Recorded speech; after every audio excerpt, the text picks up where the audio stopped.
మ్మ్. ఒకప్పుడేంటంటే ఏదో ఒక programming language అంటే ఫర్ సపోజ్ జావా లాంటిది నేర్చుకుంటే చాలు ఐటీలో ఈజీగా సెటిల్ అయిపోవచ్చు అనుకునేవాళ్ళం కదా. అవును, అదొక ఫేజ్. యా, కానీ 2027 నాటికి ఆ పాత లెక్కలు అసలు పనిచేయవు.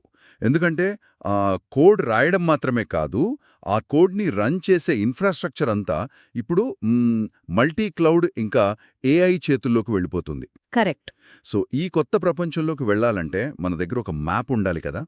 ఆ మ్యాప్నే ఈ డీప్ డైవ్లో మనం డీకోడ్ చేద్దాం.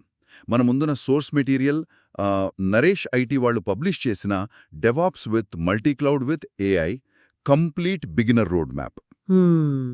ఇది చదువుతున్నప్పుడు నాకు అనిపించింది ఏంటంటే ఇదంతా ఒక ఇల్లు కట్టడం లాంటిదేమో అని.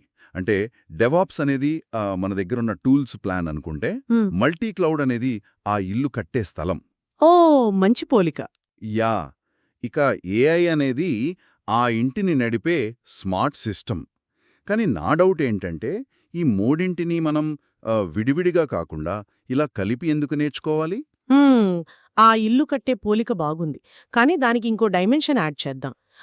స్మార్ట్ ఇల్లు కట్టడమే కాదు, అది భూకంపం వచ్చినా పడిపోకుండా చూసుకోవడం కూడా వీటి పనే. ఎందుకు కలిపి చూడాలంటే 2026 సిఎన్సిఎఫ్ వార్షిక సర్వే డేటా చూస్తే మీకర్థమవుతుంది. ఓ, ఆ డేటా ఏం చెప్తోంది? దాదాపు 98% సంస్థలిప్పుడు పూర్తిగా క్లౌడ్ నేటివ్గా మారిపోయాయి. 98%? వావ్! అవును, అందులో 82% మంది తమ మెయిన్ అప్లికేషన్స్ని క్యూబర్నెటిస్ మీద రన్ చేస్తున్నారు. ఓకే. ఇక్కడే అసలు ట్విస్ట్ ఉంది. 66% ఏఐ వర్క్లోడ్లు కూడా ఈ క్యూబర్నెటిస్ పైనే నడుస్తున్నాయి. అంటే ఇవన్నీ ఇంటర్ కనెక్టెడ్ అన్నమాట. ఎగ్జాక్ట్లీ. ఇవి వేరువేరు టెక్నాలజీలు కావు, ఒకదానిపై ఒకటి ఆధారపడిన ఒక పెద్ద సిస్టమ్, ఒకదాంతో ఒకటి మాట్లాడుకునే ఎకోసిస్టమ్. యా, ఈ 98% ఫిగర్ చూశాక అసలు ఇన్ని టెక్నాలజీలు ఒకేసారి నేర్చుకోవాలంటే ఒక బిగినర్కి భయమేస్తుంది కదా. నరేష్ ఐటీ వాళ్ళ డాక్యుమెంట్ ప్రకారం అసలు ఫస్ట్ స్టెప్ ఎక్కడ పడాలి? చాలామంది బిగినర్స్ చేసే అతిపెద్ద తప్పు ఇదే. ఫస్ట్ మంత్లోనే అటు ఏడబ్ల్యూఎస్, ఇటు అజూర్, క్యూబర్నీటీస్ అన్నీ ఒకేసారి నేర్చుకోవాలి అనుకుంటారు. అవునవును, ఒకటే కన్ఫ్యూజన్. యా, కానీ అలా వర్కౌట్ అవ్వదు. రోడ్ మ్యాప్ చాలా స్పష్టంగా ఉంది.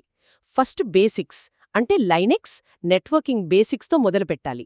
ఆ తర్వాతే ఒకే ఒక క్లౌడ్ నేర్చుకోవాలి. ఒకటే క్లౌడా? అంటే ఫస్ట్ ఏడబ్ల్యూఎస్ లాంటిదా? కరెక్ట్. ఎందుకంటే మీకు నెట్వర్కింగ్, క్లౌడ్ బేసిక్స్ తెలియకుండా అందులో అప్లికేషన్స్ని ప్యాక్ చేసే కంటైనర్స్ అంటే డాకర్ ఎలా పనిచేస్తుందో అర్థం కాదు. రైట్. చేసే క్యూబర్నెటిస్ పట్టుబడదు. ఇదొక చైన్ లింక్ లాంటిది. ఇవన్నీ వచ్చాకే టెరాఫార్మ్ లాంటి టూల్స్ ద్వారా ఇన్ఫ్రాస్ట్రక్చర్ని కోడ్లాగా రాయడం నేర్చుకోవాలి. ఒక్క నిమిషం, ఇక్కడే నేను కొంచెం పుష్ బ్యాక్ చేస్తాను. చెప్పండి. ఇప్పుడు స్క్రిప్ట్స్, కోడింగ్, టెరాఫార్మ్ కాన్ఫిగరేషన్స్ అన్నీ ఏఐఓ ఆప్స్ ద్వారా ఏఐ చిటికెలో రాసేస్తుంది కదా.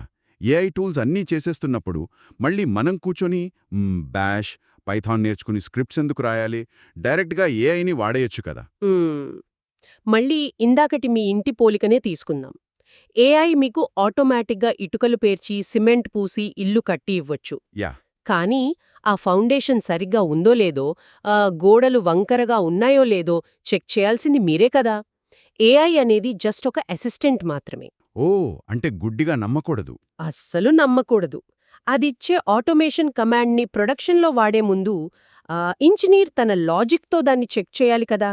లైనక్స్ కమాండ్స్ తెలియకుండా అది రైటో రాంగో ఎలా తెలుస్తుంది? కరెక్ట్. గుడ్డిగా వాడితే ప్రొడక్షన్ సిస్టమ్స్ క్రాష్ అవుతాయి.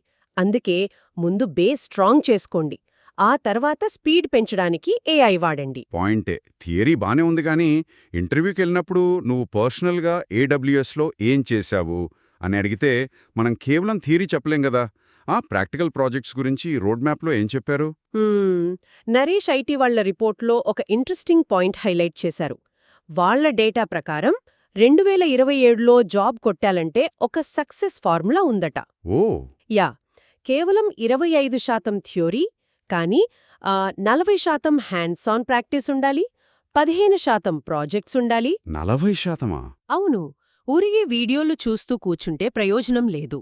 ఒక చిన్న వెబ్ యాప్ను తీసుకొని దాన్ని డాకరైజ్ చేయడం, గిట్హబ్ యాక్షన్స్ లాంటివి వాడి ఒక CI/CD పైప్లైన్ క్రియేట్ చేయడం లాంటి రియల్ వరల్డ్ ప్రాజెక్ట్స్ చేయాలి.